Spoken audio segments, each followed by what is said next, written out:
জোরে কেন বলাইলাম, এরও এক মজার কাহিনী আছে, বলবো? হ্যাঁ, আচ্ছা ঠিক আছে। জোরে বলাইলাম কেন, একদিন রাত্রে নবীজি পরিদর্শনে বের হয়েছেন, তাহাজ্জুদের নামাজ কে কেমনে পড়ে এটা দেখার জন্য। শেষ রাত্রে রাত্র 2:30-3টার দিকে বের হয়েছেন যে দেখবেন কোন সাহাবী তাহাজ্জুদের নামাজ কেমনে পড়ে। তো প্রথমে গেছেন বড় হুজুরের বাড়ি। বড় হুজুর চিনছেন? বলেন না, নামটা বলে ফেলেন। আবু বকর। আবু বকর তো নবীজির ঘনিষ্ঠ বন্ধু। মওলানা মাসুদুল করিম বলতেছিলেন পুরুষদের মধ্যে সর্বপ্রথম মুসলমান। তো হযরত আবু বকর সিদ্দিকী নবীজির দাওয়াতটা প্রথম পাইছে। খাদিজাতুল কুবরাকে তো দাওয়াত দেওয়া লাগে নাই, নবীজি খালি কাহিনী বলছেন আর উনি সাথে সাথে কলেমা পড়ছেন, দাওয়াত দেওয়া লাগে নাই। কিন্তু আবু বকর সিদ্দিকের দাওয়াত দেওয়ার জন্য নবীজি ঘর থেকে বের হয়েছেন যে যাই আবু বকরের দাওয়াত দিয়ে আসি। ঠিক ওই টাইমে আবু বকর ঘর থেকে বের হয়েছেন, একই সময় নবীজিও বের হচ্ছেন, উনিও বের হচ্ছেন। নবীজির মনে মনে ভাব আবু বকরের দাওয়াত দিব, আবু বকরের মনে মনে ভাব নবীজি গিয়ে জিজ্ঞেস করবো কি বলে, পছন্দ হইলে কলেমা পড়ে ফেলবো। নবীজিও বের হয়েছেন, উনিও বের হয়েছেন। দুইজনের বাড়ির মধ্যে দূরত্ব বর্তমানে 8-10 মিনিটের দূরত্ব। আর ওই সময়ের দূরত্বটা ছিল যেহেতু উঁচা নিচা খানাখন্দ ছিল, পাহাড় পাহাড় ছিল, সেজন্য তখন দূরত্ব হয়তো 15-20 মিনিটের ছিল। তো নবীজি বের হয়েছেন, উনিও বের হয়েছেন, মাঝখানে দেখা নবীজি বলতেছেন আবু বকর কোথায় চলছেন? আপনার বাড়ি। আবু বকর বলে আপনি কোথায়? তোমার বাড়ি। বড় মানুষ, কালকে নাস্তা খেয়ে তোমার বাড়ি। আল্লাহর হাবিব বললেন কি জন্য যাচ্ছিলাম? যাইতেছিলাম কিছু প্রশ্ন ছিল, প্রশ্নগুলো করে সমাধান পেয়ে গেলে, মন ক্লিয়ার হয়ে গেলে কলেমা পড়ে ফেলবো। তা আল্লাহর হাবিব বললেন এত যাওয়ার দরকার নেই, এখন তো আমারে পাইছো, প্রশ্ন করো। এবার আবু বকর নবীজির চেহারার দিকে তাকাইছে, চেহারার দিকে তাকাইছে, কতক্ষণ তাকাই থেকে অনেক একাই বলে উঠছে আশহাদু আল্লা ইলাহা ইল্লাল্লাহ ওয়া আশহাদু আন্নাকা রাসূলুল্লাহ। মুসলমান হয়ে গেছে। নবীজি বললেন প্রশ্ন করব না, দরকার নেই। কেন? আপনার চেহারার দিকে তাকাইছি, এমন কিছু মালিক আমাদের দেখাইয়া দিয়েছেন, মনের মধ্যে যত প্রশ্ন ছিল সব প্রশ্নের সমাধান আমি পেয়ে গেছি। لقائت جواب ہر سوال لقائت جواب ہر سوال মুশকিল তো হাল শব্দ বে কিল কাল। আরে তোমার সাক্ষাৎ সব সমস্যার সমাধান। প্রশ্ন মনের মধ্যে অনেক ছিল, কিন্তু আপনার নুরানি চেহারার দিকে তাকাইয়া আমার অন্তরের যত সংশয় সন্দেহ ছিল আল্লাহ পাক সব দূর করে দিয়েছে। এই হলো আবু বকরের সাথে নবীজির সম্পর্ক। কি মধুর সম্পর্ক না, যে উনিও দাওয়াত দিতে বের হচ্ছেন আর উনিও দাওয়াত নেওয়ার জন্য বের হচ্ছেন, একইটাই।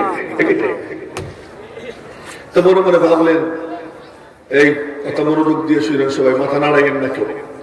এবার নবীজি ভাবলেন তো যাই আবু বকরের বাড়ি দেখি কেমনে তাহাজ্জুদ পড়ে। এই যে আবু বকরের বাড়ি, এই যে নবীজি তাহাজ্জুদ তো জোরে জোরে পড়ে, কিন্তু কোনো আওয়াজ নেই। কাছে গেছেন আওয়াজ নেই, একেবারে বেড়ার কাছে গিয়ে কান লাগাইছেন, এখন শুনতেছেন আস্তে আস্তে আওয়াজ আসতেছে। নবীজি চলে আসছে, দেখি 2 নম্বর হুজুরের কি অবস্থা। 2 নম্বর হুজুর বুঝছেন, হ্যাঁ মাশাআল্লাহ, ভালো মনোযোগী ছাত্র দেখতেছি, আলহামদুলিল্লাহ। এইটা আমার আলহামদুলিল্লাহ, আপনাদের কিছু আলহামদুলিল্লাহ। আমি আপনাদের উপরে খুশি হয়ে বলতেছি আলহামদুলিল্লাহ। আচ্ছা, তো 2 নম্বর হুজুরের বাড়ির দিকে রওনা হয়েছেন ওমরকে আম্মাজান আয়েশা সিদ্দিকা বলেন যাইয়িনু মাজালিসাকুম বিযিকরি ওমর। ওমরের আলোচনা দিয়া তোমরা তোমাদের মজলিসকে সাজাও, যেখানে ওমরের আলোচনা হয় ওখানে আল্লাহ পাক ইনসাফ জিন্দা করে দেয়। তো ওমরের বাড়ির দিকে রওনা হয়েছে। ওমর রাদিয়াল্লাহু আনহুর বাড়ি কথার কথা ওই দোকান, আর নবীজি এমন জায়গায়, আর আপনারা পিছনের দিকে তাকাইয়া দোকান দেখেন না, দোকান যে আছে যারা আছে তো না, ওই রাস্তার ওই পাশে দোকান, ওই যে দোকান, আর নবীজি কথার কথা স্টেজের এখান থেকে আওয়াজ শুনতেছেন। এই বেটারা মোবাইল টোবাইলের দিকে চলছে না, চোখ থাকবে দিকে, নবীজি এখান থেকেই শুনতেছে গম গম আওয়াজ। তো নবীজি চলে আসছে, ফজরের নামাজের সময় তো দুই বুড়াই মসজিদে গেছেন না, নাকি জান নাই? গেছেন না দুই বুড়া বললাম কেন? দুইজন নবীজির শ্বশুর, তাই বুড়া বলছি। নাহলে তো নবীজি দুইজনের থেকে বড়। আবু বকরের থেকে 2 বছরের বড়, ওমরের থেকে 12 বছরের বড়। হযরত ওমরের থেকে নবীজি 12 বছরের বড়, আর হযরত আবু বকর থেকে 2 বছরের বড়। আবার প্রিয়জন শ্বশুর, তাও কেমনে শ্বশুর হয়? বাহ! আবু বকর সিদ্দিক কেমনে শ্বশুর হয়? নবীজি বললেন, আমার কাছে 3 জিনিস খুব মজাদার। কি কি? আমার কাছে 1 নম্বর মজা হলো আতর, 2 নম্বর মজাদার হলো ভালো খাবার, 3 নম্বর মজাদার হলো নেককার বিবি। এর বিবরণ দিব না। আবু বকর সিদ্দিক আমারও 3টা পছন্দ।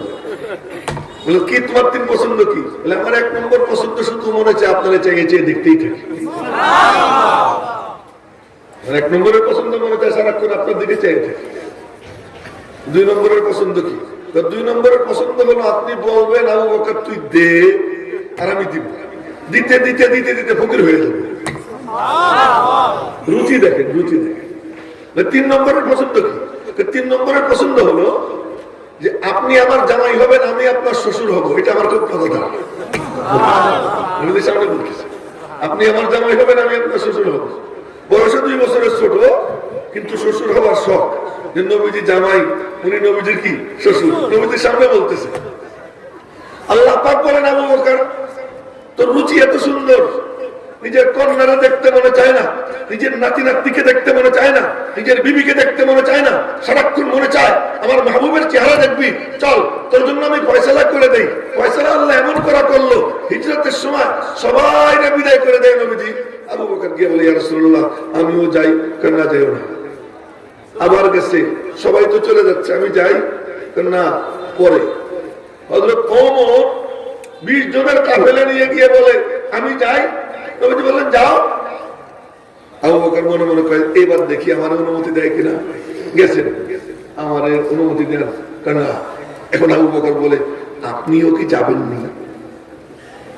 হিজরাতে তো সবাই গেল, আপনাকেও কি অনুমতি দেওয়া হবে নি? নবীজি বললেন আরজু, উপরের দিকে তাকাইয়া আরজু, আশা করতেছি মালিক আমাকে অনুমতি দিবে। এবার আবু বকর চিৎকার দিয়ে উঠে যে অনুমতি দিবে নবীজি বলছেন। এই ফাঁকে যদি জিবরাইল বলে যে আমি সঙ্গে যাব, যদি মিকাইল বলে আমি সঙ্গে যাব, আবু বকরের একটু দেরি হয় না, চিৎকার দিয়ে উঠে আসহবা, সাথে থাকতে চাই। নবীজি বলেন আমিও তো সাথে রাখতে চাই। উনি বললেন আসহবা, নবীজিও বললেন কি আসহবা, তুমি যেমন সাথে রাখতে চাও আমিও সাথে রাখতে চাই। আল্লাহ পাক কি ফয়সালা করে। এরপরে আবু বকর গেছেন। একদিন নবীজি দুপুর বেলা গেলেন, গিয়ে টোকা দিলেন আবু বকর কি যে অনুমতি মিলে গেছে, আজকে রাত্রে রওনা দেব। রাতের বেলায় নবীজি আসছেন, আজকে রাত্রে অনুমতি মিলে গেছে, এখন যে কোনো দিন রাত্রে রওনা দেব। একদিন রাত্রে যেদিন রওনা হবেন, নবীজি গিয়ে দরজায় টোকা দিচ্ছেন গভীর রাত্রে, সাথে সাথে দরজা খুলে, এক সেকেন্ড তো দেরি হয়নি। নবীজি বলেন আবু বকর ঘুমান না? ঘুমান নাই? চৌকির থেকে নাইন এই পর্যন্ত আসতে তো একটু সময় লাগার কথা, সাথে সাথে খুললেন। ঘুমাই না। কবে থেকে? যেদিন থেকে বলছেন আপনি হিজরাতে রওনা হবেন, সেদিন থেকে আমি দরজার পাশে বসে থাকি। আপনি এসে আমার গেটে দাঁড়াই থাকবেন, এই জন্য না হয়। 2 বন্ধু রওনা হয়েছেন হিজরাতে, উট টুট সব রেডি আগের থেকে জায়গা মতো।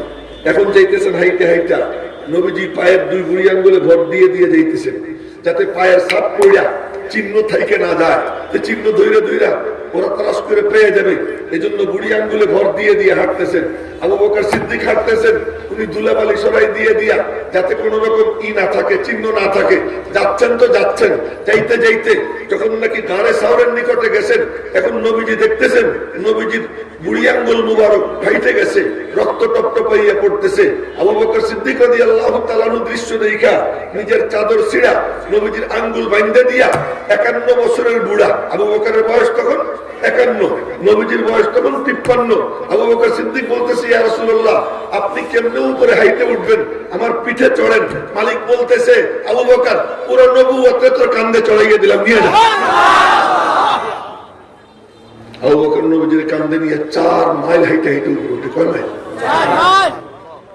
4 মাইল উঁচু গাড়ে সালাম উপরে উঠছে। উপরে উঠা নবীজিরে বলতেছেন বাইরে দাঁড়ান, ভিতরে ঢুকবেন না। বাইরে দাঁড়ান, ভিতরে ঢুকবেন না। আল্লাহকে আবু বকর আমার সবচেয়ে দামি সম্পদ তোর কাছে আমানত রেখে দিলাম নেই। আসমান ও জমিনের মধ্যে সবচেয়ে দামি সম্পদকে মুহাম্মদুর রাসূলুল্লাহ लगाता हाथ न पुतले को, लगाता हाथ न पुतले को बुल बशर के खुदा, अगर ज़ुहूर न होता तुम्हारा आखिरे कार। মালিক যদি আপনারা না বানাইতেন, আসমান জমিনের গায়ে হাত দিতেন না, আব্বাজান আদমরেও বানাইতেন না। এত দামি সম্পদ মুহাম্মদুর রাসূলুল্লাহ সাল্লাল্লাহু আলাইহি ওয়াসাল্লাম। আবু বকর উপরে উঠা নবীজির বাইরে দাঁড় করাইয়া ভিতরে আবর্জনা পরিষ্কার করে ক্লিয়ারেন্স দিছে, আসেন এবার ঢুকতে পারেন। তার মানে এখান থেকে ফয়সালা হয়ে যায়। উলামা একরাম লক্ষ্য করবেন, শিক্ষিত জনরা লক্ষ্য করবেন, সকলকে বলতেছি, আবু বকর সিদ্দিক গর্তে ঢুইকা, গর্ত ঝাড়ু দিয়া নিজে ভিতরে ঢুইকা তারপরে বলতেছেন আসতে পারেন। তার মানে গর্তের মধ্যে আগে ঢুকছে আবু বকর, পরে ঢুকছেন নবী, আগে ঢুকছেন সিদ্দিক, পরে ঢুকছেন নবী। ফয়সালা হয়ে যায়। কেউ যদি কলবের মধ্যে নবীকে আনতে চায়, তার আগে আবু বকরের কলবে আনতে হবে। আবু বকর সিদ্দিকরে যদি কলবের মধ্যে জায়গা না দেয়, তো নবী তার কলবে যাবে না। নবীরে কলবে আনতে হইলে সিদ্দিক একবারের মুহাব্বত কলবে আগে ঢুকাইতে হবে। গর্তের মধ্যে ঢুকছে, ঢুকে এখন আবু বকর সিদ্দিক বলতেছে, ইয়া রাসূলুল্লাহ আপনি বড় ক্লান্ত, কতদিন কত নির্যাতনের শিকার হয়েছেন, কত ক্লান্তি, একটু শান্তি মতো ঘুমাইতে পারেন না, ঘুমান, এই যে আমার রান পাইতে দিলেন।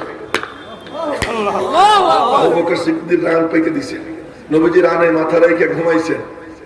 এবার আল্লাহ পাক বলতেছেন, আবু বকর তোর না রুচি আমার দোস্তরে দেখা, এবার দেখ চাইছে আর কেউ নাই, তুই একা একা দেখ।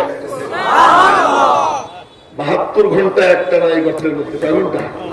72 ঘন্টা।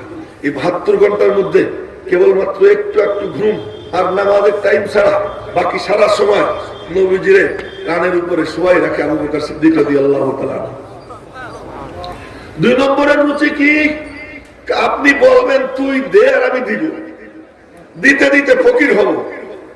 একদিন নবীজি বসা, জিবরিল আসছে, আইসা বলে আসসালামু আলাইকা ইয়া মুহাম্মদ, বলেন না সাল্লাল্লাহু আলাইহি ওয়াসাল্লাম। জিবরাইল নবীজির নাম ধরে ডাকতেন। বন্ধুত্বের সম্পর্ক আল্লাহ গড়ে দিয়েছেন, তুই তুকারির সম্পর্ক, দোস্ত দোস্ত সম্পর্ক। নাম ধরে ডাক দিয়ে সালাম দিয়েছেন, নবীজি সালামের জবাব দিয়েছেন। সালামের জবাব দিয়ে চেয়ে দেখেন, বাহ, জিবরাইলের মাথায় সালার চটের পাগড়ি, গায়ে সালার চটের চাদর, পরনে সালার চটের লুঙ্গি। আরে জিবরাইল তো আসে সবসময় জান্নাতি পোশাক পরা, সবুজ পোশাক পরে, আর জিবরাইলের মাথায় সালার চট, গায়ে সালার চট, পরনে সালার চট, একই হালাত। জিবরাইলের দিকে তাকাইছেন, জিবরাইল বলে চাইয়েছে কি দেখেন, আবু বকরের ডাক দেন। ডাক দিচ্ছেন, আবু বকর তুমি কোথায়? লব্বাইক ইয়া রাসূলুল্লাহ, এই যে আমি। এবার নবীজি তাকাইছেন আবু বকরের দিকে, দেখেন বাহ, জিবরাইলের যে ড্রেস আবু বকরের সেম ড্রেস। একবার দেখেন জিবরাইল, একবার দেখেন আবু বকর। জিবরাইল বলে চাইয়েছে কি দেখেন, আমি একা না, 7 আসমানের সব ফেরেশতা আবু বকরের রঙে রঙিন হয়ে গেছে। এখন নবীজি বলতেছেন, জিবরাইল আসছো কেন? আসছি আল্লাহ পাকের পক্ষ থেকে, আল্লাহ আবু বকরের সালাম জানাইছেন। আল্লাহ পাক বলতেছেন, আসসালামু আলাইকা ইয়া আবা বকর, সালাম তোমাকে আবু বকর। সভাপতি সাহেব শুনছেন, সব বিয়ে করে সালাম পায়, কোটিপতি হইয়া সালাম পায়, কোটিপতি হইয়া সালাম পায় না, সালার চট গায়ে দিয়ে সালাম পায়। আচ্ছা, হযরত মুসাব ইবনে উমার শহীদ হয়ে গেছে, শহীদকে তার পোশাক দিয়ে পেঁচাইয়া কবরে শোয়াইতে। এখন সাহাবীরা সবাইরে শোয়াইতেছে, নবীজি শোয়াইতেছেন কোলে কইরা কইরা, কিন্তু মুসাবরে শোয়ানোর কোনো ব্যবস্থা হচ্ছে না। কেন? একটা মাত্র চাদর, মাথা ঢাকলে পা বাইরে যায়, পা ঢাকলে মাথা বাইরে থাকে। অন্য কোন চাদর দিয়ে পেঁচাইতে গেলে তার যে ড্রেস, সেই ড্রেস তো চেঞ্জ হয়ে যায়, ড্রেস তো তারটাই রাখতে হবে। এখন কি করি? মাথা ঢাকলে পা বের হয়ে যায়, পা ঢাকলে মাথা বের হয়ে যায়। উপরের থেকে হুকুম আসে, তোমাদের কোনো কাপড় দেওয়ার দরকার নাই, ওর পায়ের উপরে দুবলা ঘাস দিয়ে দাও, ওর পায়ের উপরে দুবলা ঘাস দিয়ে দাও। এবার ওই দুবলা ঘাস পায়ের উপরে দিয়া চাদর দিয়ে মাথা রেখা মুসাবকে কবরে শোয়ানো হয়। রব্বুল আলামিন বলেন, ঘাস দিছো পায়ের উপরে, শোয়াইছো কবরে, কিন্তু মুসাবরে স্মরণ করা ছাড়া কোনো উপায় নেই। আমি আল্লাহ কোরআনে কারিমে মুসাবের নামে আয়াত নাযিল করে দিতেছি। মিনাল মুমিনিনা রিজালুন সাদাকু মা আহাদুল্লাহ আলাইহি ফামিনহুম মান কাদা নাহবাহু ওয়া মিনহুম মান ইয়ানতাযির ওয়া মা বাদদালু তাবদীলা। কোটিপতি হইয়া সালাম পায় না, ফকির হইয়া সালাম পায়, সালার চট গায়ে দিয়ে সালাম পায়, মাথায় সালার চটের পাগড়ি বাইন্দে সালাম পায়। কার সালাম? নবীজির সালাম না, আল্লাহর সালাম। আর সেদিন থেকে মালিক সালাম পাঠায়, আসসালামু আলাইকা ইয়া আবা বকর, সালাম তোমাকে হে আবু বকর। সালাম পাইয়া আরে আমি যদি এখানে বসা থাকি এই অবস্থা, আর যদি আমার কাছে একটা খবর আসে যে হেরেম শরীফের ইমাম সাহেব তোমার সালাম জানাইছে, আমি তো ফাল দিব। হারাম শরীফের ইমাম সাহেব আমার সালাম জানাইছে, আরশে আজিমের মালিক খালিক আল্লাহ মাবুদ, তিনি নিজে বলতেছেন আসসালামু আলাইকা ইয়া আবা বকর, সালাম তোমাকে হে আবু বকর। আবু বকর খুশিতে বাগ বাগ হয়, দুই চোখ দিয়ে পানি ঝরতে আরম্ভ হয়। জিবরাইল বলে, কথা শেষ হয় নাই, কথা আরো বাকি আছে। কি বাকি আছে? আল্লাহ পাক জিজ্ঞেস করছেন, আবু বকর সালার চট গায়ে দিয়ে কি রাগ করছে? সালার চট যে আমি আল্লাহ তার গায়ে দিয়েছি রাগ করছেন? শুনি আবু বকর বলে, মালিক আমি সালার চট গায়ে দিয়ে তুমি খুশি হয়েছো কিনা তাই কর। 2 নম্বরের রুচি। 3 নম্বরের রুচি আবু বকরের কথা ছিল, আপনি আমার জামাই হবেন, আমি আপনার শ্বশুর হব। এই নিসবত, এই রিশতা আমার কাছে বড় পছন্দ। আল্লাহ পাক বলেন, তোর রুচি এত সুন্দর, যার ঘরে চুলা জ্বলে না মাসকে মাস, যে পেটে পাথর বাঁধে, যে একটা খেজুর কাইটে টুকরা টুকরা কইরা 3-4 ভাগ কইরা নিজে 1 ভাগ খায়, আয়েশারে 1 ভাগ খাওয়ায়, আবু বকরের 1 ভাগ খাওয়া। যে লোকটার অবস্থা এই যে মেহমান তার কাছে আসলে সে সাহাবীদেরকে বলে যে কে মেহমান নিবা, একজন একজন করে নিয়ে যায়, এইরকম যার অর্থনৈতিক অবস্থা, ওই ঘরে কন্যা দেওয়ার জজবাতর তো আমি আল্লাহ দুনিয়াতে না আসমান থেকে জান্নাত থেকে তোর মেয়ের বিয়ের ঘটকালি আমি আল্লাহ নিজে করব। সহিহ বুখারী শরীফের হাদিস, বলেন না আল্লাহু আকবার। সহিহ বুখারী শরীফের হাদিস, নবীজি বলেন, স্বপ্নে দেখি স্বর্ণের পাত্র রেশমি রুমাল দিয়ে ঢাকা, পাত্র আইনে জিবরাইল বলতেছে কি ইকশিফ, খুলে দেখেন তো খুললাম, খুলে দেখি অপরূপ সুন্দরী এক রমণীর ছবি। তো আমার দিকে দেখেন, নাহলে বুঝবেন না। নবীজি বলতেছেন, ইয়াকু হাদা মিন ইনদিল্লাহ ইউজিহি, এটা যদি আল্লাহর পক্ষ থেকে হয়ে থাকে আল্লাহ যেন কইরা দেয়। তার মানে এই মাইয়াটা যদি আল্লাহ আমার সাথে বিয়ে দিবার চায় তাহলে যেন দিয়ে দেয়। বাক্যটা হলো এই নবীজির বাক্য, ইয়াকু হাদা মিন ইনদিল্লাহ ইউজিহি, अगर ये अल्लाह ही की तरफ से हो तो अल्लाह इसे कर गुजरे, যদি এটা আল্লাহর পক্ষ থেকে হয় আল্লাহ যেন এটা বাস্তবায়ন করে দেয়। এই বললেন, একদিন 2 দিন এই বুজুর্গ ঘুমায়, একেবারে সামনে বসে এর একটা ধাক্কা দেয়, এত সামনে বসে ঘুমায়, ঘুমাইলে দূরে দিয়ে ঘুমাইছে। আচ্ছা, যদি এটা আল্লাহর পক্ষ থেকে হয়ে থাকে আল্লাহ যেন করে দেয়। 1 দিন 2 দিন স্বপ্নে দেখলেন, আমি কিন্তু কোনো কাল গল্প শুনেছি না, বুখারী শরীফের হাদিস। 2 দিন স্বপ্নে দেখলেন। আরো মজার কথা বলি, বুখারী শরীফের হাদিস যখন বলতেছি, এখন আল্লাহর কসম এই মজলিসের মাঝে আর রওজা পাকের মাঝে কোনো বেড়া নাই, কোনো দেয়াল নাই, কোনো পর্দা নাই। শাহ ওলিউল্লাহ মুহাদ্দিস দেহলভী রাহমাতুল্লাহ আলাইহি দেখছেন, যেখানে হাদিসের চর্চা হয় রওজা পাক থেকে সরাসরি ওই মজলিসের মধ্যে নূরে তাজাল্লি করতে আরম্ভ হয়ে গেছে। এবার নবীজি 2য় দিন স্বপ্নে দেখার পরে দেখেন কি এই মেয়েটা আর কারো মেয়ে না, এই ছবিটা আবু বকর সিদ্দিকের মেয়ে আয়েশার ছবি। আয়েশার বিয়ের ঘটকালি কে করেছে? বলেন না কে করেছে? আমার আল্লাহ বিয়ের ঘটকও সাজে, আবার বিয়ের মোল্লাও সাজে। সুবহানাল্লাহ, সুবহানাল্লাহ। তার মাহবুবের সাথে আল্লাহ কত কাণ্ড কারবার করে। হযরত জায়নাব রাদিয়াল্লাহু তাআলা আনহা ওনা আগের থেকে না বললে তো বুঝবেন না। নবীজিরা এসে জিবরাইল বলতেছে কি ওলিমা করেন, বউ ভাত করেন। আচ্ছা, জিবরাইল এসে বলতেছে বউ ভাত করেন। নবীজি বলতেছেন বউ ভাত করবো, তার মানে কি হয়েছে? আপনার বিয়ে হয়েছে। আচ্ছা বলেন তো কেমন কথা। ওই জন্য জিবরাইল বলতেছে বউ ভাত করেন। বউ ভাত করবো কেন? আপনার বিয়ে হয়েছে।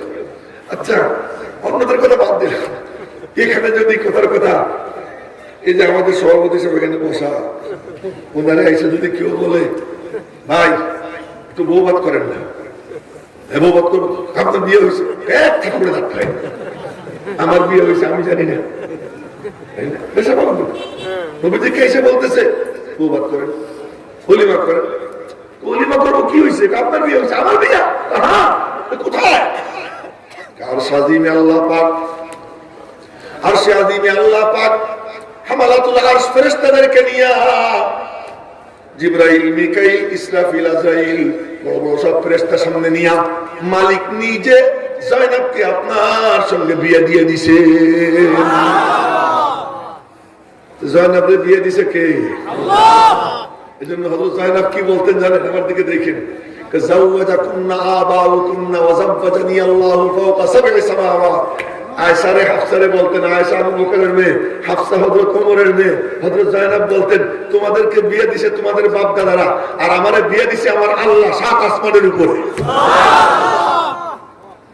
এসব আল্লাহ করতেন কার জন্য? তার মাহবুবের জন্য।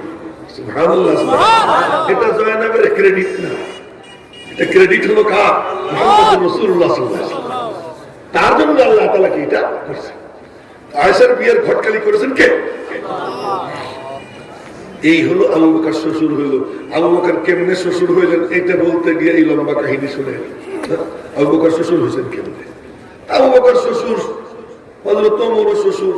আবু বকরের বাড়িতে গেছেন, আস্তে আস্তে পড়ে, জোর করে শুনতে হয়। ওমরের বাড়ি কত দূরে, এখান থেকে শুনতেছেন, গম গম আওয়াজ হয়। ফজরের নামাজের সময় সালাম ফিরিয়ে নবীজি ঘুরে বসতেন। এই দুই মানুষ আমরা ঘুরে বসে, এটা তো সুন্নত, তাই না? দেখছেন না আপনারা? ঘুরে বসেন ফজর এবং আসরে, নবীজি ঘুরে বসতেন, ঘুরে বসছেন, ঘুরে বসেই দেখতেন কি ওই যে আবু বকর, ওই যে ওমর, দুজন একদম কাছে দেখতেন।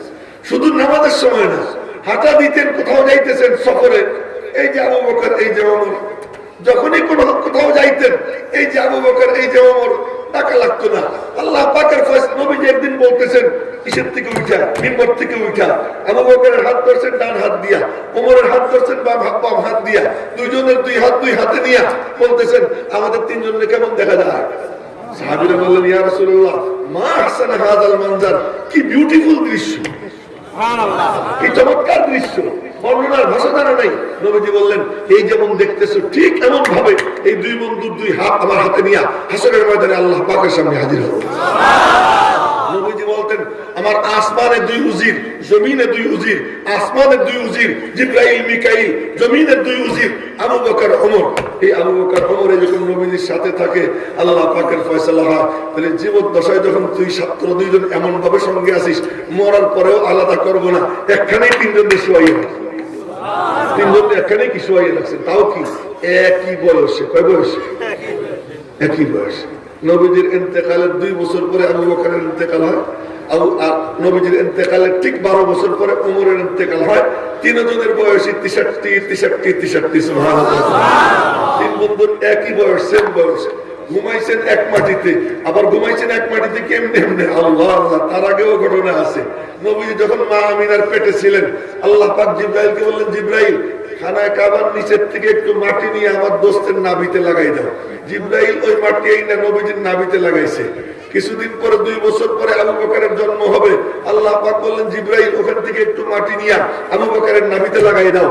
12 বছর পরে ওমরের জন্ম হবে, ওমরের নাভিতে ওই মাটি জিবরাইল এনে লাগাইয়া দিয়েছেন। এরপরে আল্লাহ পাকের হুকুমে ফেরেশতারা খানায় কাবার নিচের থেকে একখানা মাটি কাইটে নিয়ে মদিনা শরীফে সেট করে দিয়েছেন। তোমাদের তিনজনের নাভিতে যে মাটি লাগাইছি ওই মাটি আইনে এখানে সেট করে দিছি, এখন ওখানেই শুয়ে থাকো, হাসরের ময়দানে ওখান থেকে আমি আল্লাহ তোমাদেরকে উঠাবো। এই 3 বন্ধু এমন বন্ধুর বন্ধু। এখন সালাম ফিরে ইয়া ফজরের নাম মনে আছে তো? ফজরের নামাজ পড়ে সালাম ফিরেছেন, সালাম ফিরে ঘুরে বসছেন, তসবিহ তাহলিল পড়ছেন, মাথা নাড়াইয়েন না কেউ। তসবিহ তাহলিল পড়ছেন, তসবিহ তাহলিল শেষ করে একান্তে ডাক দিছেন, আবু বকর। জি ইয়া রাসূলুল্লাহ, তাহাজ্জুদে এত আস্ত পড়েন কেন? আবু বকর কি টের পান নাই নবীজি যে গেছিলেন? দেখি কেমন ছাত্র আপনারা, টের পেয়েছিলেন? কেমনে পাবেন না টের? নবীজি যেখানে যাইতেন পুরা এলাকা নুরানি হয়ে যেত। নবীজি যেখানে দিয়ে হাইটে যাইতেন পুরা এলাকা আতরের ঘ্রাণে ভরে দিত। আবু বকর সিদ্দিক তো টের পাইছেন, ওমরও টের পাইছেন। এবার নবীজি বলেন, আবু বকর তাহাজ্জুদে এত আসতে পড়েন কেন? আবু বকরের জবাব শুনেন, যারে শুনাইতে চাই উনি এর থেকে আসতে পড়লে শুনে তো জোরে পড়ার দরকার কি? আবু বকরের জবাব। ওমর, আপনি এত জোরে পড়েন কেন? ওমরের জবাব শুনে ওমর বলে, কি ইয়া রাসূলুল্লাহ, যারা ঘুমাই রয়েছে ওদেরকে জাগাই আর শয়তানরে ভাগাই। ঘুমন্তরা যেন জায়গা যায়, শয়তান যেন কি হয়ে যায়। আল্লাহ কয়, ওমর তোর রুচি এমন, শয়তানরে ভাগাইতে চাইস, যা তুই যেখানে যাবি শয়তান সেখান থেকে ভেগে যাবে। বলেন না সুবহানাল্লাহ। তুই যেখানে যাবি শয়তান সেখান থেকে ভেগে যাবে। তারপরে হয় কি, হযরত ওমর যেখানে যাইতেন ওখানে শয়তান থাকতো। ঈদের দিন, এটাও হাদিস, বুখারী শরীফের হাদিস, ঈদের দিন আফ্রিকার কালাবেটি, সুদান আছে না, সুদান, এই আফ্রিকার কালাবেটিদের এখনো আছে মক্কা শরীফ, মদিনা শরীফ। এগুলো যে ওষুধ বেছে না, আমাদের কিছু লেকচারার এই ওষুধ নেন, যার কোনো ডাক্তারের দরকার নাই, খালি এটা খাবেন, তা আপনি 70 বছরের বুড়া 20 বছরের যুবক হয়ে যাবেন। আছে কোনো চিকিৎসা এই জাতীয় লেকচার দেয় ওখানকার যে সমস্ত কালাবেটিরা। ওই কালাবেটিরা ওরা ঈদের দিন দপ বাজায় আর গীত গায়। তাও মসজিদে নবীর সামনে দাঁড়ায়, তো নবীজি দাঁড়াই শুনতেছে। আমার মতো এত বড় হুজুর আমার সামনে দপ বাজায়, দাঁড়া। আমার নবীজি এত হুজুর মানে ছিলেন না, মাতবার ছিলেন না, পেটি একটু ফুর্তি করতেছে, করুন, দাঁড়াই দেখতেছে। একটু পরে আবু বকর সিদ্দিক আসছে, উনিও নবীজির পাশে দাঁড়াই রয়েছেন, ও দপ বাজাইতেছে, গীত গাইতেছে। হঠাৎ করে দপ চেনেনি, দপ হলো ওই পাইলে আছে না পাতিলের এক কোনা খোলা আর এক কোনা গরু জুড়ি লাগাই দিলে, বাড়ি দিলে ঢপ ঢপ আওয়াজ হয়, এটাকে দপ বলে। এই দপ বাজানো জায়েজ আছে, ঈদের দিন, খাতনার দিন, এরপরে বিয়ের দিন, এই দপ বাজানো কি আছে, জায়েজ আছে। তো দপ বাজাইতেছে, গীত গাইতেছে, নবীজি শুনতেছেন, আবু বকর শুনতেছে। হঠাৎ করে পেটির দপ পাশার নিচে দিয়ে আমার দিকে দেখে নেমে বসে, মনে হয় যেন চতুর্থ আসমান থেকে নেমে এসে ফেরেশতা, কিচ্ছু বলে না, এমনি বসে চুপচাপ।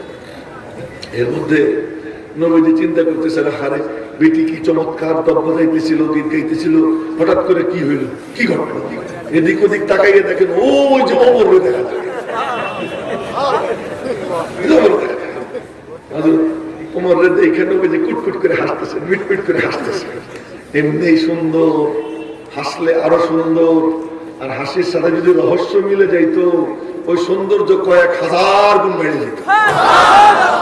নবীজি রহস্যময় হাসি হাসতেছেন। হযরত ওমরের স্বভাব ছিল, নবীজির হাসতে দেখলে উনি একটা দোয়া করতেন।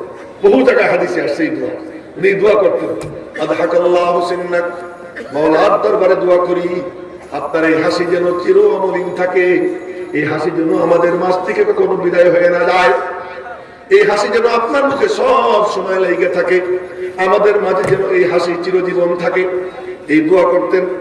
আজকেও দোয়া করলেন, আদহাকাল্লাহু সিন্নাক, মাওলার দরবারে দোয়া করি আপনার এই হাসি যেন চির অমলিন থাকে। তবে জানতে ইচ্ছে হয়, লিমা তাদহাকু ইয়া রাসূলুল্লাহ, হে আল্লাহর রাসূল, হাসির কারণ কি? নবীজি বললেন, হাসির কারণ ওই বুড়ি। সুবহানাল্লাহ। হাসির কারণ ওই বেটি। বেটি কি করলো? দপ বাজাইতেছিল, গীত গাইতেছিল, আমারও দাম দেয় না, আবু বকরেরও দাম দেয় না। কি চমৎকার! নবীজি বলতেছে যে দপ বাজাইতেছিল, গীত গাইতেছিল, আমারও কোনো পাত্তা দেয় না, আবু বকরেরও পাত্তা দেয় না, আর তোমারে দেখে দেখো ওই যে দপ পাশার নিচে দিয়ে কেন বসে রয়েছে। এবার ওমরের বড় বড় চোখ ওই বেটির দিকে।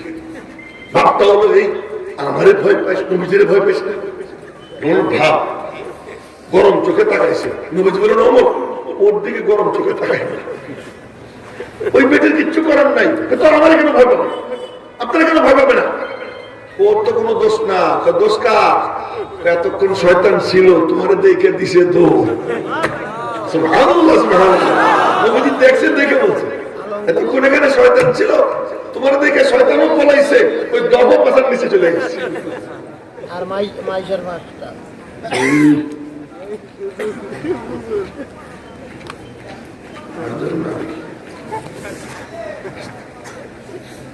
এটা তো বলা হলো আফ্রিকার কালাবিটির কথা। নবীজির বিবিরা, এটাও সহিহ বুখারী শরীফে আছে, নবীজির বিবিরা নবীজির সাথে গল্প করতেছেন, হাসতেছেন। কি সুন্দর, আমার নবীজি বিবিদের সাথে হাসতেছেন, গল্প করতেছেন, বিবিরা হা হা করে হাসতেছেন, নবীজি তাদের সাথে গল্প সল্প করতেছেন। আমি বলে বলবো, আমি এত বড় হুজুর ছিল? আমার নবীজি বলতেন না যে আমি সমস্ত নবীদের সর্দার, বুঝে শিখে ছিল। বিবি খাটো, উটের পিঠে চড়তে পারে না, কেবলমাত্র বিয়ে হয়েছে, সফিয়া রাদিয়াল্লাহু তাআলা আনহা, উটের পিঠে চড়তে হবে, সব গল্প হাদিস থেকে শুনে দিছি, উটের পিঠে চড়তে হবে। নবীজি বললেন, আসো, চিন্তা করো না। নিজে বসে পড়ছেন, বসে নিজের হাঁটু পাইতে দিচ্ছেন, আমার হাঁটুতে দাঁড়াও। নবীজি বিবিরে হাঁটুর উপর দাঁড় করাইয়া এরপরে উটের পিঠে চড়াইছে, নিজে চড়ছে। আমার নবীজির পাশে বসে বিবিরা গল্প সল্প করতেছে, আওয়াজ উঁচু হইতেছে। হঠাৎ করে ওমরের আওয়াজ, আসসালামু আলাইকা ইয়া রাসূলুল্লাহ আদখুল। ভরাট কণ্ঠ ছিল, কণ্ঠের মধ্যে খুব ভীতি ছিল, চেহারার মধ্যে ভীতি ছিল। মোষ এরকম ভাস করে রাখতেন, হয়তো বলে চেহারার দিকে তাকাইলে কাফেররা পেশাব করে দিত, পাতলা পায়খানা শুরু হয়ে যেত। ওমর খুব গম্ভীর ছিল। হযরত ওমর সালাম দিছেন, আসসালামু আলাইকা ইয়া রাসূলুল্লাহ আদখুল। সালাম আপনার উপর, হে আল্লাহর রাসূল, আসতে পারি? নবীজি বললেন, আসো, তাআল উদখুল। হযরত ওমর ঢুকছেন, ঢুকে দেখেন, বাহ, জামাই মিয়া চমৎকার ভাবে হাসতেছে। হযরত ওমরের জামাই না, মনে আছে তো? বলছেন হযরত ওমর শ্বশুর। তাই বলে আবার এই কথা বলতেন না, ও জামাই, বলেন নাই কোনদিন। সবার ডাক ছিল ইয়া রাসূলুল্লাহ, সবার ডাক ছিল কি? নবীজিও কোনদিন শ্বশুর মিয়া এইসব ডাক না, ইয়া ওমর, এই ডাকাই ডাক, এই ডাক। তো তোমার বলতেছেন, ইয়া রাসূলুল্লাহ হাসতেছেন কেন? হাসতেছি আমার বিবিদের কারবার দেখে। কি হইল? এতক্ষণ গল্প করতেছিল, আওয়াজ উঁচু হইতেছিল, তোমার আওয়াজ শুনে দিছে দৌড়। একদম নবীজির ভাষা, ফালাম্মা সামিনা সাউতাকা ইবতাদারনাল হিজাব। তোমার আওয়াজ শুনে কে কার আগে পলাইতে পারে, পলাইছে। হযরত ওমর বললেন, আমারে কেন ভয় পাবে? আপনারা না ভয় পাবে, আমারে কেন ভয় পাবে? এই কথা বললেই পর্দার দিকে ফিরছে, পর্দার ভিতরে বিবিরা পর্দার দিকে ফিরছে, ফিরে ডাক দিচ্ছেন, ইয়া আদুবাতি আনফুসিহিন্না আতাহাবনানি ওয়ালা আতাহাবনা রাসূলুল্লাহ। হে নিজেদের জানের দুশমনরা, তোমরা আমারে ভয় পাও, নবীজিরে ভয় পাও না? ভিতর থেকে আওয়াজ আসে, নাম, তোমারই বেশি ভয় পাই। নবীজির হাসি শুধু বাইরে যাচ্ছে, নবীজি শুধু হাসি যাইতেছেন, না, তোমাকেই বেশি ভয় পাই। হযরত উম্মে সালামা বলছিলেন, না, তোমারই বেশি ভয় পাই। আনতা আফাজ্জু, তুমি বেশি কড়া, আগলাজু, তুমি বেশি কঠিন, এই কারণে তোমার বেশি ভয় পাই। নবীজি বললেন, ইহনিয়া ইবনুল খাত্তাব, খাত্তাবের বেটা, তোমাকে সুসংবাদ, তোমাকে ধন্যবাদ, তুমি যেখানে যাও শয়তান সেখান থেকে পলাইয়া যাও। ওমরের রুচি, আমি জোরে জোরে পড়ি যাতে করে শয়তান পলাইয়া যায়, ঘুমন্ত ব্যক্তিরা যেন কি হয়। এখন প্রশ্ন হলো, আমরা কি আসতে বলবো না জোরে বলবো? আমি জবাব চাইনি, আমি জবাব দিব বলেই প্রশ্ন করছি। আসতে বলবো না জোরে বলবো? হ্যাঁ,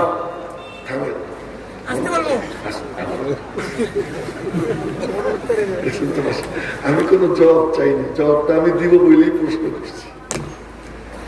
আমার নবীজি কি বলেন শোনেন, আসহাবি কান্নুজুম বিআইহিম ইকতাদাইতুম ইহতাদাইতুম। আমার সাহাবীরা নক্ষত্র তুল্য, যাকে ফলো করবা তার বরকতেই হেদায়েত, তার বরকতেই জান্নাত।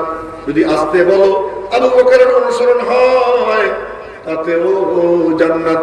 যদি জোরে বলো, ওমরের অনুসরণ হয়, এতেও হেদায়েত, এতেও জান্নাত। কি করবা? সমাজের দিকে তাকাও।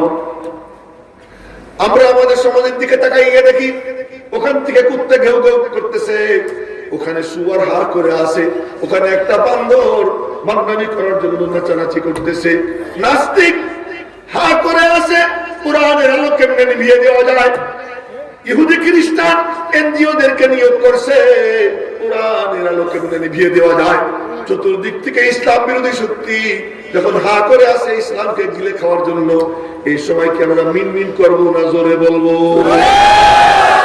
তাই বলছিলাম একটু জোরে সোরে বলি সুবহানাল্লাহ, জোরে সোরে বলবো আল্লাহু আকবার। প্রথম কথা পরে বলবো, এই জোরে জোরে আল্লাহ বলা, আল্লাহর ভিতরে আনা, এটা কেমন? আল্লাহর সাথে লিঙ্ক কায়েম করা, রব্বুল আলামিনের সাথে সম্পর্ক গড়া, এই সম্পর্ক গড়াটা কত বড় দামি এবং এটা কত বড় পাওয়ারফুল। শুধু এই কথাটা বলে কথা শেষ করবো, শুনবেন তো আপনারা? তাহলে কেউ নড়বেন না, মাথাও নাড়ায় না। এখন একটা গল্প শুনি, মনে করতেছে কিস্তা বলবো না, গল্প শুনেছি। কি গল্প? এই পৃথিবীর আয়তন হলো 20 কোটি বর্গ মাইল। কত বর্গ মাইল? 20 কোটি বর্গ মাইল। জিন্দা আছেন তো আপনারা? মাঝে মাঝে মনে হইতেছে মরা মরা ভাব, 12টা পার হয়ে গেছে, এখন তো মরার কথাই, মরার কথা। পৃথিবীর 20 কোটি বর্গ মাইল এরিয়া পানিতে ভাবে, পানিতে তো ঢেউ হয় না, এই তাজা হয়ে যায় ঢেউ, ঢেউ চতুর্দিক থেকে আসে, কিন্তু মাঝখানে গিয়ে ঢেউ বাড়ি খায়, বাড়ি খেয়ে 7টা চক্কর দেয়। এখনো সুবহানাল্লাহ কয় না? বাড়ি খেয়ে 7 চক্কর দেয়, মাঝখানটা কোনটা? খানায় কাবার জায়গা। তখনও ঘর ছিল না। ঘর না থাকলে কি হবে? ঘর হলো একটা চিহ্ন, প্রতীক, কিন্তু ওখানে 24 ঘন্টা আল্লাহ পাকের নূরে তাজাল্লি পড়ে। ওখানে এসে বাড়ি খায় 7 চক্কর দেয়। তো বাড়ি খাইতে খাইতে ফেনা হয়, ফেনা হয়ে পানির উপরে সর পড়ে, সর, ওই সর আস্তে আস্তে মোটা হয় আর ছড়ায়, ওই মোটা হয় আর ছড়াইতে ছড়াইতে পুরো পৃথিবীর সমস্ত পানির উপরে এই জমিনে সর পড়ে গেছে। এই যে সর পড়ছে পানির উপরে, যদি আমি দেখাই আপনাদেরকে, এই কাপটা রাখি, তা কি করবে? এমন করবে না? পানিও নড়ে, এও নড়ে, তো জমিন খালি নড়ে এরকম। আল্লাহ পাক তখন পাহাড় বানাইছে, পাহাড় বানাইয়া কাইড়ে দিছে। আলাম নাজালিল আরদা মিহাদা ওয়াল জিবালা আওতাদা, জমিনকে বিছানা বানাইলাম, ওই বিছানাকে মজবুত করার জন্য পাহাড়কে আমি পেরেক বানাইলাম, পেরেক হিসেবে গেড়ে দিলাম। পাহাড় তখন কাইড়ে দিছেন, জমিন গেছে স্থির হইয়া। ফেরেশতারা কয়, ও মালিক সুবহানাল্লাহ, আল্লাহ কইলেন কি সুবহানাল্লাহ, এত বিশাল জমিন এরকম দিল, পাহাড়ে স্থির কইরা, কত শক্তিশালী, এর থেকে শক্তিশালী মখলুক আসেনি? আছে কি? পাহাড়ের থেকে শক্তিশালী মখলুক বানাইছি আমি আল্লাহ, লোহা, লোহা দিয়ে পাহাড় ভাঙা যাবে। লোহার থেকে আগুন, আগুনে লোহারে গালাইয়ে দিবে। আগুন থেকে শক্তিশালী আছে কাছে পানি, কি এই পানি দিয়ে আগুন নিভে যাবে। পানির থেকে শক্তিশালী মখলুক আছে কাছে বাতাস, ব্যাখ্যা করতেছি না, নামটার মতো বলতেছি, বাতাস। বাতাস কি করে? পানি দিয়ে কোথা থেকে কোথায় নিয়ে যায়। নূহ আলাইহিস সালামের বন্যার সময় পৃথিবীর সর্বোচ্চ পাহাড়ের 80 হাত উপরে এক একটা ঢেউ উঠে দিতেছে।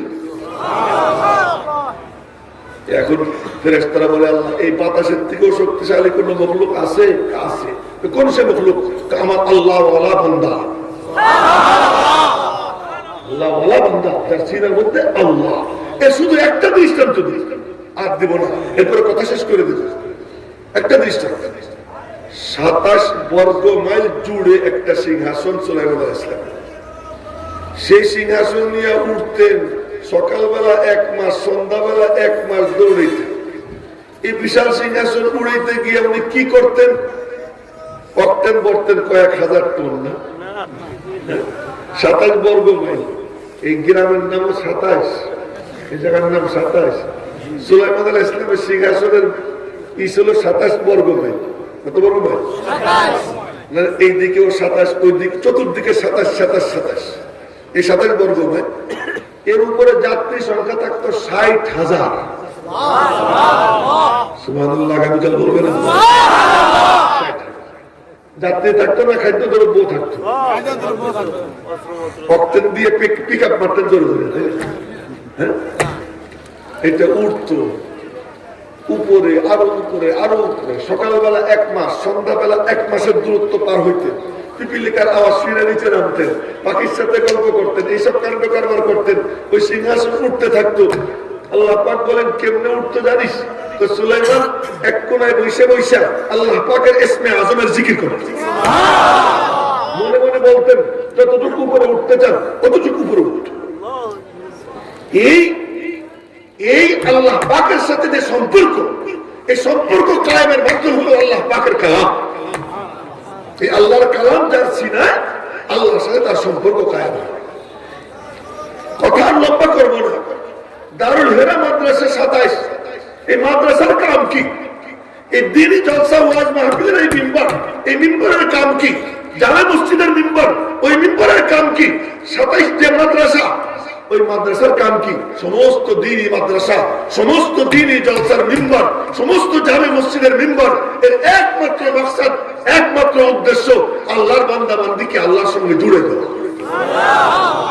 সেই জোড়ার মাধ্যম হলো আল্লাহ পাকের কালাম আল্লাহর কালাম যার সিনে এসে যায় আল্লাহ পাকের সঙ্গে তার সম্পর্ক কায়েম হয়ে যায় জন্য আপনারা দেখবেন মাদ্রাসায় কোনো সন্তান দিলে বাচ্চা দিলে সেই বাচ্চারা হুজুররা পড়ানো শুরু করে কি দিয়ে শুনছেন নি কোনোদিন কি দিয়ে শুরু করে গিয়ে শুনে দেখে প্রথমে বসাইয়ে বলে বাবু বলো বলো কি বলবো রব্বি ইয়াসসির ও রব সহজ করে দাও ইকরা বিসমি রব্বি রব্বের নামে পড়ো মাদ্রাসায় ভর্তি করলেই বাচ্চারা উস্তাদ মক্তবের হুজুর বলতেছে রব্বি ইয়াসসির বলো ও রব সহজ করে দাও ওয়ালা তুআসসির ও রব কঠিন করো না এতটুকু বাচ্চা রব্বি ইয়াসসির একশো আমার দিকে রব্বি ইয়াসসির ওয়ালা তুআসসির আল্লাহ কা বাহ এই কচি কচি জবান দিয়ে আমি মালিককে ও ডাক দিতেছি সুবহানাল্লাহ মালিককে ডাক দিতেছি কত প্রিয় হয় কচি বাচ্চা যখন মালিককে ডাক দেয় খাজা কুতুবউদ্দিন বখতিয়ার কাকির নাম শুনছেন না মা কুলারে নিয়ে মাদ্রাসায় দিছে বাবু আমার বাবুর কোরআন শরীফ শুরু করাই দেয় তো হুজুর বলছে বাবু পড়ো বলো বিসমিল্লাহির রহমানির রহিম তো কেবলমাত্র বলছে বিসমিল্লাহ তো কুতুবউদ্দিন পড়া শুরু করছে আউযুবিল্লাহ বিসমিল্লাহ পড়ে পড়া শুরু করছে একটানা 17 পারা পড়ে দম ছাড়ছে 17 পারা পড়ে দম ছাড়ছে এখন হুজুর বলতেছে কুতুবউদ্দিনের মা তুমি আমার সাথে ঠাট্টা করো তোমার বলা 17 পারার হাফেজ আর তুমি নিয়ে আইসো আমার কাছে তারা বিসমিল্লাহ পড়াইতে হুজুর আমি জানি না ও কোথা থেকে হাফেজ হইল আমি জানি না ওরে জিজ্ঞেস করে কি রে বাবা কোথা থেকে পড়ছিস কামার কাছ থেকে সুবহানাল্লাহ কামার কাছ থেকে আমার মা আমার কোলে নিয়ে দুধ খাওয়াইতো কোরআন শরীফ পড়তো আমার মা ঘর ঝাড়ু দিত কোরআন শরীফ পড়তো আমার মা পাকশাক করতো কোরআন শরীফ পড়তো আমি মার জুবানে কোরআন ছাড়া কিছুই শুনি না এই শুনতে শুনতে 17 পারা আমার মুখস্থ হয়ে গেছে আচ্ছা তো মা এবার মক্তবে ভর্তি করে দিয়ে চলে আসছে আমি বলতেছি যে মক্তবে কি করে মাদ্রাসায় কি করে চলে আসছে খাওয়া দাওয়া শেষ আরে পড়াশোনা শেষ বেলা 10টা 11টায় ছুটি হইতো আগে তো সিস্টেম ছিল যে সকালে বক্তব্য করতে যাইতো 9টা 10টার দিকে ছুটি হইতো এরপরে এসে গোসল টোসল কইরা এরপরে বই পত্র এরকম বাম দিকে ঝুলাই নিয়ে কোরআন শরীফ বুকে নিয়ে যাইতো বক্তব্যে আর বই খাতা এগুলোর বাম দিকে এরকম ঝুলাই নিয়ে ছেলে পেলে যাইতো স্কুলে সেটা ছিল ওই সময় বেলা 10টা 11টায় স্কুল শুরু হইতো তার আগে স্কুল শুরু হইতো না সকালবেলা কোরআনে কারিমের বক্তব্য চলতো ওই ইহুদি খ্রিস্টানরা ওরা চাইছে যে কোরআনে কারিম থেকে মুসলমানদের বাচ্চাদেরকে কেমনে আউট করা যায় আপনারা তালাশ করে দেখেন বর্তমান যত বড় বড় শিক্ষিত আছে প্রাচীন বুড়া তাদেরকে গিয়ে দেখেন কোরআনে কারিম শুদ্ধ করে পড়ে এটা তাদের জানা আছে কেন ওই ছোট্টবেলা বক্তব্যে পড়ার সিস্টেম ছিল ওই জামানায় কুতুবউদ্দিন বখতিয়ার কাকি উনি 10-11টার দিকে ছুটি হয়েছে বাড়ি গেছে বাসায় যাওয়ার পরে বলছে আমি ভোগ লাগি হয় রুটি দিয়ে দেবো এই কাক মানে রুটি কাক মানে কি এই যে কাকি যে বলে এইটার থেকে কাকের কারণ আমি রুটি দেবো রুটি দাও খিদে লাগছে মা কয়ে যে তোরে না মাদ্রাসায় ভর্তি করছি তোরে না মাদ্রাসায় ভর্তি করছি এখন আমি খাবার দিব কেন এখন যার কালাম পড়িস খাবার তার কাছে চালা তোমরা তার কাছে কেমনে চাবো মা যায় নামাজ বসিয়ে দিছে যাই নামাজে বসে বসে আল্লাহর কাছে বলবি, আল্লাহ খিদে লাগছে রুটি দাও, খিদে লাগছে রুটি দাও। আচ্ছা বলেন তো 6 বছরের শিশু এই যদি যাই নামাজে বসে বসে হাত উঠে বলতে থাকে, আল্লাহ আমার খিদে লাগছে রুটি দাও না, দাও না, আর যদি চোখ দিয়ে পানি পড়ে, এরা যদি দেখে, আমরা যদি কেউ দেখি, দেখার পরে এ পকেটে যা থাকে ওরা না দিয়ে পারবো না। সেখানে আহকামুল হাকিমিন আল্লাহ পাকের দরবারে হাত উঠে দোয়া করতেছে, মা এই ফাঁকে তাড়াতাড়ি রুটি বানাইয়া যায় না আমাদের নিচে রেখে দেয়, কত চোখ বন্ধ করে দোয়া করে। মা মনে মনে কয় যে আল্লাহ যে খাওয়া এই ইমানটা ওর পয়দা, এই জন্য মা যায় না আমাদের নিচে রুটি রেখে যায়। এ মারা কান খুলে শুনে মা কেমন হয়, রুটি রেখে যায় আমাদের নিচে। এরপরে আরে বাবা খালি দোয়া করতেছিস, দেখ না তোর আল্লাহ তোর রুটি দিছে কিনা, দেখ। হাত টাত মুইসা হ্যাঁ রুটি তো মিল গেই, রুটি তো মিলে গেছে, রুটি খা। একদিন, 2 দিন, 3 দিন এই করতে করতে একদিন হয়েছে কি, মা গেছে কোথাও বেড়াইতে, মনে মনে ভাবছে আমার বাবু তো আসে বেলা 10টার দিকে, আচ্ছা আমি ফিরে আসবো, এসে ওরে খাবার টাবার দিব। বাপ তো নাই, এটি তো গেছে, কিন্তু টাইম হয়ে গেছে, কিন্তু মনে নেই, ভুলে গেছে। আরে আমার পোলাটা এখন বাসায় আসবে, আর দিছে দৌড় বাড়িতে। এখন মনে মনে বলতেছে, আল্লাহ ও যদি আইসে গিয়ে থাকে আর যদি খাবার চায়, তোমার কাছ থেকে খাবার না পায়, তাহলে আমার এতদিনের সাধনা যে তুমি খাবার দাও, এই ইমানটা আমি বানাইতেছিলাম, এটা নষ্ট হয়ে যাবে। মালিক আমার সাধনা, আমার মেহনতকে তুমি নষ্ট করো না। এই দোয়া করতেছে আর যাইতেছে, এই দোয়া করতেছে আর যাইতেছে। বাড়ি গিয়ে দেখে বাপ মুলা রিল্যাক্স মুডে শুয়ে রয়েছে। মা গিয়ে তাড়াতাড়ি করে, বাপ নাই তো, বাপ ছাড়া পোলার যে মার সাথে কি সম্পর্ক, এটা যে সমস্ত ছেলে পেলেদের বাপ নাই, শুধু মা আছে, খোঁজ নিয়ে দেখেন ও মা মনে হয় এক মুহূর্তের জন্য চোখের আড়াল করতে চায় না বাচ্চাটা, এমন হলো মার অবস্থা। তো মা তাড়াতাড়ি করে এসে টান দিয়ে বুকে নিয়ে চোখ খাইতেছে, বলতেছে, বাবা কি খবর, কখন আসছো, কখন আসছো? कामी मैं घर आया तुम नहीं मिली तो मैं मुसल्ला बिछाया, मेरे रब से रोटी मांगी, मेरे रब ने मुझे रोटी दे दी, मैंने रोटी खा ली, मेरे रब ने मुझे रोटी दे दी, मैंने रोटी खा ली, बस सो गया। एक बार मार खुशी খুশিতে আনন্দের অশ্রু যে আমার এতদিনের সাধনা সার্থক। এবার মা করে নেয়, চুপু খায়, আদর করে। এক পর্যায়ে পোলা বলতেছে, আম্মি एक बात मेरी समझ में नहीं आ रही है कि आज तक भी रोटी खाता रहा और आज के दिन रोटी खाई, एतदिनों रोटी खाता, आज क्यों खाया? आज की रोटी में मुझे जो मजा मिला ना, आज की रोटी में मुझे जो मजा मिला ये तो कभी नहीं मिला। जब আমি একদিনও রুটি খাইতাম, आज क्यों খাইলাম? আজকের রুটিতে যে স্বাদ পাইছি মা, এই স্বাদ আর কোনো সময় পাইনি। মা মনে মনে বলতেছেন, আমি কেমনে একদিন আমি ধোকাবাজি করছি, আজকে তো তোর আল্লাহর খাজানার থেকে তোর জন্য রুটি চালু হয়ে গেছে। এই যে তার নাম হয়ে গেল কুতুবউদ্দিন বখতিয়ার কাকি, কাক মানে রুটি, ওখানকার আঞ্চলিক ভাষা। মেরে মুহতারাম ভাই, বলার মকসদ কি, যে মাদ্রাসায় কি করে, মাদ্রাসার তালিমের মকসদ সন্তানকে আল্লাহর সঙ্গে জুড়ে দেওয়া, আল্লাহর কালামের মাধ্যমে। আল্লাহর কালাম যে সিনায় নাই, আল্লাহর কালামের মুহাফিজ হয়ে যায়, আল্লাহর কালামের হিফাজত করনে वाला হয়ে যায়, আল্লাহ পাকের কালামের উপরে কোন হামলা আসবে, এই হামলার প্রতিবাদে রুখে দাঁড়ানোর মতো মানসিকতা এসে যায়, তো আল্লাহ পাক তারে কত কাছে নিয়ে নেয়। ইমাম আহমদ ইবনে হাম্বল যখন খলকে কোরআনের মাসলায় খলিফা মুতাজিলা খলিফার মাইর খাইতেছিলেন, ওই মাইর খাইতে সময় শুধু মনে মনে বলতেন, মালিক তোমার কালামের ইজ্জতের জন্য মাইর খাইতেছি, তুমি আমাদের ধৈর্য ধারণ করবার তৌফিক দাও। চাবুক দিয়ে বাড়ি দিত, আর বাড়ি দেওয়ার পরে চাবুকের সাথে চামড়া উঠে যেত, রক্ত পাইয়া রক্ত ঝরত। উনি মনে মনে বলতেন, ওয়াদা আলিকা ফি দাতিল ইলাহ, মালিক তোমার জন্য করতেছি। এক পর্যায়ে ওই টাইমে ঘুম আসতো আর আল্লাহকে স্বপ্নে দেখতে দেখতে 100 বার দেখছেন, 100 বার স্বপ্নে দেখছেন। 100 বারের মধ্যে 99 100 বারই জিজ্ঞেস করছেন একটাই প্রশ্ন, আল্লাহ তোমার নৈকট্য কেমনে লাভ করা যায়? বলা হয় আমার কালামের তিলাওয়াত। বলেন না আল্লাহু আকবার। আমার কালামের তিলাওয়াত। 99 বার একই জবাব। 100তম বারে গিয়ে জিজ্ঞেস করছেন, আল্লাহ বুঝা না বুঝা? মালিকের পক্ষ থেকে বলা হয় আমার কালামের তেলাওয়াত বুঝে পড়ুক আর না বুঝে করুক, আমার কালামের তেলাওয়াত আমার বান্দা বান্দীকে আমার কাছে নিয়ে আসে। আল্লাহর নৈকট্য লাভের মাধ্যম কি আল্লাহ পাকের কালাম। ওই মা বাপ সবচেয়ে বড় জালেম যে তার সন্তানকে কোরআন বঞ্চিত রাখে, ডাক্তার বানায় কোরআন দেয় না, ইঞ্জিনিয়ার বানায় কোরআন থেকে বঞ্চিত রাখে, ডক্টর বানায় কোরআন থেকে বঞ্চিত রাখে। শেষ পর্যন্ত ওই মা বাবার বৃদ্ধাশ্রমে ঠাই হয়, ছেলের ঘরে যায় না, ছেলে তারা বুকে নেয় না।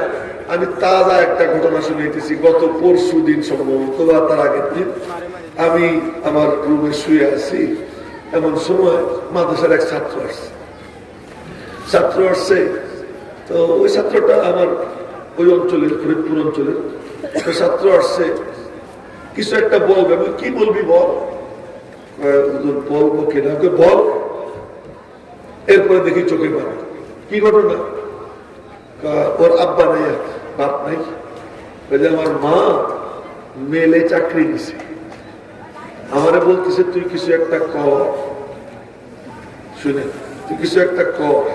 আমার বড় ভাই মার কোনো খবর নেই না, বড় ভাই কামাই রোজগার করে, তার অর্থবিত্ত আছে, আর ওর অর্থবিত্ত নাই, কিন্তু আল্লাহর কালাম সিনায় আছে, আল্লাহর কালাম সিনায় আছে। ও বলতেছে যে আমার মা আমারে বলে তুই কিছু একটা কর, হুজুর আমি কি করি, আমি কি করবো। এমন কান্না, দুই চোখ দিয়ে সমানে পানি ঝরা শুরু হয়েছে। আমি বললাম যে তুই চিন্তা করিস না, আমি কিছু টাকা দিয়ে বললাম এটা তোর মার কাছে পাঠা, পরে দেখা যাবে আল্লাহ কি করে। এই হলো কোরআন, যার সিনায় তার অবস্থা। আর যার সিনায় কোরআন নেই, টাকা পয়সা থাকা সত্ত্বেও তার মা মিলে গেছে বলে তার মার ধান পোড়াই দিছে। মিলে কেন মিলে, খাবারও দিবে না, খোঁজও দিবে না, ধানও পোড়াই দেয়। আমাদের সাবেক অর্থমন্ত্রী আবুল মাল আব্দুল মুহিত জানেন না, তার ছেলেরা ঘরে জায়গা দেয় না। কত বড় বিদ্যা, কত বড় ডক্টর, কত বড় শিক্ষিত, কোটি কোটি টাকা সন্তানের পিছনে ব্যয় করছে, কিন্তু শিক্ষিত হয়েছে, মানুষ হয় নাই। মেরে মোহতারাম ভাইও, আমার মালিকের কালাম যার সিনায় যায়, আল্লাহ তারে নিজের সঙ্গে জুড়ে সত্যিকার মানুষ বানাইয়া যায়। মাদ্রাসা হলো ওই কামের জন্য। সুতরাং এই মাদ্রাসায় নিজের সন্তান দিয়ে মানুষ বানাবো তো ইনশাআল্লাহ, কেকেরা দিয়েছে ইনশাআল্লাহ। আল্লাহ তুমি হাতগুলো কবুল করো। এখন আমি জানতে চাই, এই যে মাদ্রাসাটা এখানে কায়েম হয়েছে বেশ কিছুদিন হয়ে গেল, আমি একবার আসছিলাম প্রথম, দেখলাম ওই ওখানে একখানে কি করতেছে, এখানে 27 মাদ্রাসার 18 বিঘা জমি, আজকে 27 মাদ্রাসায় গেছিলাম, 17 বিঘা প্লাস জমি মাদ্রাসা। 27 এপ্রিল 2019 উদ্বোধন করে গেছিলাম, আর আজকে হলো কত, 23 নভেম্বর 2021 না, এই এতদিন হয়ে গেল, এতদিন হয়ে গেল। তো এই সময়ের মধ্যে এখনো সেই ভাড়ার বাড়িতে মাদ্রাসা, এখনো এরকম এইটা একটা জায়গা এমনি পেয়ে গেছে তাই প্যান্ডেল করছে, এটা তো আর মাদ্রাসার জায়গা না, আপনারা জানেন। এই যাযাবরের মতোই কি চলবে মাদ্রাসা, না আল্লাহ পাকের কালামের এই প্রতিষ্ঠান নিজস্ব ভূমিতে যাক? কোনটা চান আপনারা? নিজস্ব ভূমিতে যাক, এটা চান তো? তাহলে কি আপনারা সবাই মিলে কি ভূমি ব্যবস্থা করতে পারবেন না? কারা কারা রাজি আছেন ইনশাআল্লাহ চেষ্টা করে ভূমির ব্যবস্থা করবেন ইনশাআল্লাহ? ইনশাআল্লাহ। আল্লাহ হাতগুলো কবুল করেন। যে কথা শুরু করছিলাম তা তো শেষ করিনি, রয়ে গেছে, কিন্তু মনে আছে এটা জমা থাকবে আগামী বছরের জন্য, এটা আগামী বছরের জন্য জমা থাকবে, তখন আসলে ইনশাআল্লাহ বলবো। কিন্তু আগামী বছর আইসা মাদ্রাসায় নিজস্ব জায়গায় দেখতে চাই। আপনারা কি রাজি আছেন? দোয়া করে মঞ্জুর করা যাবে না? আচ্ছা, দোয়া কি সবার মঞ্জুর হয়? আমি আপনাদেরকে এক ঘটনা শুনি। এক লোক মাথায় ঝাঁকা নিয়ে কান্দে, পাশে একটা জন্তু পানির পিপাসায় এমন এমন করতেছে, ছটফট করতেছে, খিদা। তো দাঁড়ায় কারে ও খিদা, কাঁদতেছে। একজন জিজ্ঞেস করে তোমার মাথায় কি? রুটি। পাউরুটি আছে না, পাউরুটি, কান্দো কেন? রুটি দাও, পানি দাও, এত হয়ে যায়। রুটি দিলে তো আমার পুঁজি নষ্ট হয়ে যায়, কানতেছি এতে তো পুঁজি নষ্ট হয়ে যায়, কানতেছি চোখের পানি। আমরাও কিছু আছি এমন যে হুজুর ইনশাআল্লাহ মানুষের জন্য দোয়া করতেছি, আল্লাহ তুমি ব্যবস্থা করে দাও, তোমার দোয়া কবুল হবে না। দোয়া কবুল হবে তোমার সামর্থ্যটুকু দাও, পরে দোয়া করো। এই জন্য যার সামর্থ্য আছে সে টাকা দেবে, যার নিজের জায়গা আছে সে জায়গা দেবে, যার যেমন সামর্থ্য আছে ওই সামর্থ্যটুকু দিয়ে পরে বলবে আল্লাহ আমার যতটুকু সাধ্য ছিল আমি করলাম, বাকিটা তুমি করে দাও, তার দোয়া আল্লাহ কবুল করবে। তা আমরা কি সামর্থ্য অনুযায়ী সহযোগিতা করতে রাজি আছি ইনশাআল্লাহ? সভাপতি সাহেব কি বলেন? সবাই মিলে টাকার ব্যবস্থা করে দেবেন ইনশাআল্লাহ? আর সভাপতি সাহেব তো নিজেই সভাপতি, হ্যাঁ হয়ে যাবে ইনশাআল্লাহ। একটু দাঁড়াইয়ে বলে দেন ইনশাআল্লাহ টাকা হয়ে যাবে, সবাই সহযোগিতা করবে, আমি ডাক দিয়ে দিচ্ছি, আপনি দাঁড়ান বলেন হয়ে যাবে।